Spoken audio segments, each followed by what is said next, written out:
AP తెలంగాణలోని ప్రతిపక్ష నేతలు ఒకే రకమైన ఇబ్బందులు ఎదుర్కొంటున్నారు. జగన్, కేసీఆర్లు తమ పాలనలో చేసిన తప్పిదాలే ఇప్పుడు వారి మెడకు చుట్టుకున్నాయి. అధికారంలో ఉన్న చంద్రబాబు, రేవంత్లు ఒకప్పుడు గడ్డు పరిస్థితులు ఎదుర్కొని అధికారంలోకి వచ్చారు. ఇప్పుడు వీరిద్దరూ ఆడుతున్న పొలిటికల్ గేమ్లో జగన్, కేసీఆర్ చిక్కుకున్నారు. ఇంతకు రెండు రాష్ట్రాల్లో ఏం జరుగుతుంది? Let's watch this story.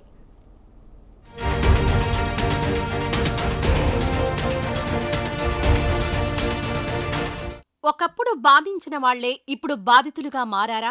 రెండు రాష్ట్రాల ప్రతిపక్ష నేతల భవిష్యత్ ప్రధాని మోడీ చేతిలో ఉందా అంటే జరుగుతున్న పరిణామాలు గమనిస్తే అవునని చెప్పక తప్పదు. రాజకీయాలు అనేవి ఎప్పుడూ ఒకే రకంగా ఉండవు. రాజకీయం ఒక చదరంగం లాంటిదే. మనం వేసిన ఎత్తులే మనకు శాపంగా మారే అవకాశం కేవలం రాజకీయాల్లోనే ఉంటుంది. అందుకే చాలా జాగ్రత్తగా, ఏమాత్రం బ్యాలెన్స్ తప్పకుండా రాజకీయాలు చేయాలని అనుభవం ఉన్నవారు చెప్తుంటారు. ఇవాళ అధికారం ఉంది కదా అని రాజకీయ ప్రత్యర్థులను ఇబ్బందులు పెడితే ఆ తర్వాత వారే కింగ్ మేకర్లుగా మారి తమ భవిష్యత్తును డిసైడ్ చేయగలరు. ఇప్పుడు రెండు తెలుగు రాష్ట్రాల్లో రాజకీయ పరిస్థితులు గమనిస్తే అది నిజమే అని చెప్పక తప్పదు. ఒకప్పుడు కేసీఆర్, వైఎస్ జగన్ ఆడిన పొలిటికల్ డ్రామాలో రేవంత్ రెడ్డి, చంద్రబాబు బాధితులుగా మారారు.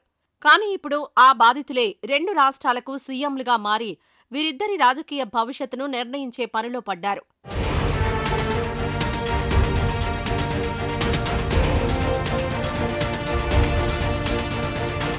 తెలంగాణ సీఎం రేవంత్ రెడ్డిని పొలిటికల్ గా ఇబ్బంది పెట్టి తన పొలిటికల్ కెరీర్ను గందరగోళంగా మార్చాలని చూశారు కేసీఆర్.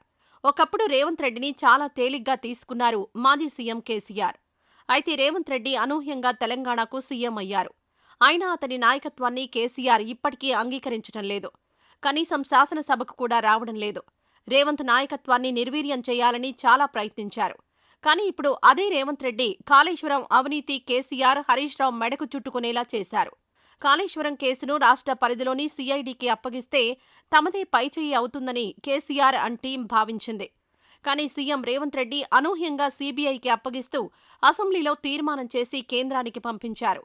ఒకప్పుడు సీబీఐని రాష్ట్రంలోకి రాకుండా జీవో ఇచ్చిన కేసీఆర్ ఇప్పుడు అదే సీబీఐ ఎంక్వైరీని ఎదుర్కోక తప్పని పరిస్థితి నెలకొంది.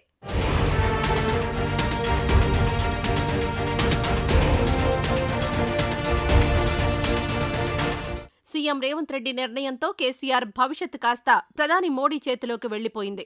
ఒకవేళ సీఐడీ విచారణ చేపడితే రేవంత్ రెడ్డి తనపై విచారణ చేయిస్తున్నాడని, కాంగ్రెస్ పార్టీ తనను అరెస్ట్ చేయిస్తుందని గాయగత్తర చేసి ప్రజల్లో సానుభూతి పొందాలని గులాబీ దళం అంచనా వేసింది. అయితే కేసీఆర్ ఆలోచనను ముందుగానే పసిగట్టిన రేవంత్ రెడ్డి బంతిని మోడీ కోర్టులోకి వేసేశారు. ఇక ఇప్పుడు కేసీఆర్పై విచారణ జరిపి అరెస్ట్ చేస్తే అది బీజేపీకి పెద్ద మైనస్ అవుతుంది.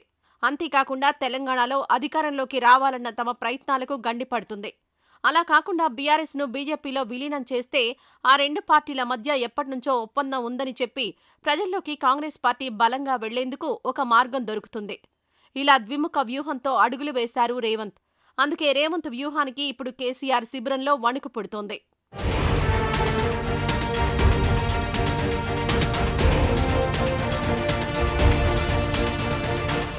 ఏపీలో పరిస్థితి కాస్త భిన్నంగా ఉంది. ఏపీలో టీడీపీ, జనసేన, బీజేపీలు కూటమిగా అధికారంలోకొచ్చాయి. అయితే అధికారంలో ఉన్న టీడీపీ, జనసేనను మాత్రమే వైసీపీ తమ ప్రత్యర్థులుగా చూస్తోంది. బీజేపీతో మాత్రం విభేదించడం లేదు.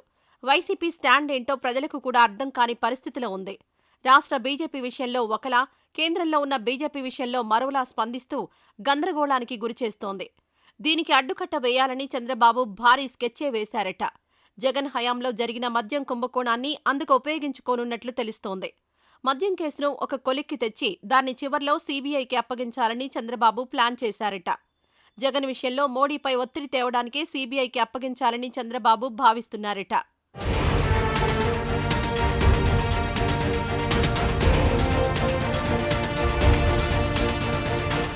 కేంద్ర ప్రభుత్వం సీబీఐతో జగన్మోహన్ రెడ్డిని ఇరకాటంలో పెడితే రాజకీయంగా కూటమికి మైలేజ్ వస్తుంది.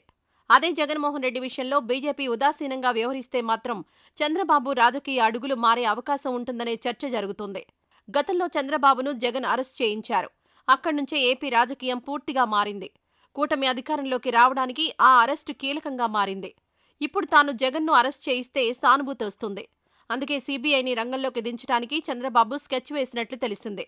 జగన్ను సీబీఐ ద్వారా అరెస్ట్ చేయిస్తే జాతీయ స్థాయిలో ఇమేజ్ డ్యామేజ్ చేయవచ్చని భావిస్తున్నారట.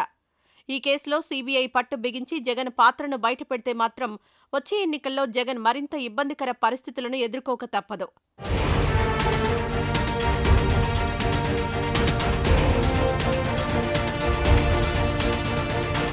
మొత్తానికి ఇరు రాష్ట్రాల సీఎంలు తమ రాజకీయ ప్రత్యర్థులపై పగ తీర్చుకోవడానికి తమ చేతిని వాడకుండా ఆ పనిని ప్రధాని మోడీ చేత చేయించాలని పెద్ద స్కెచ్చే వేశారు.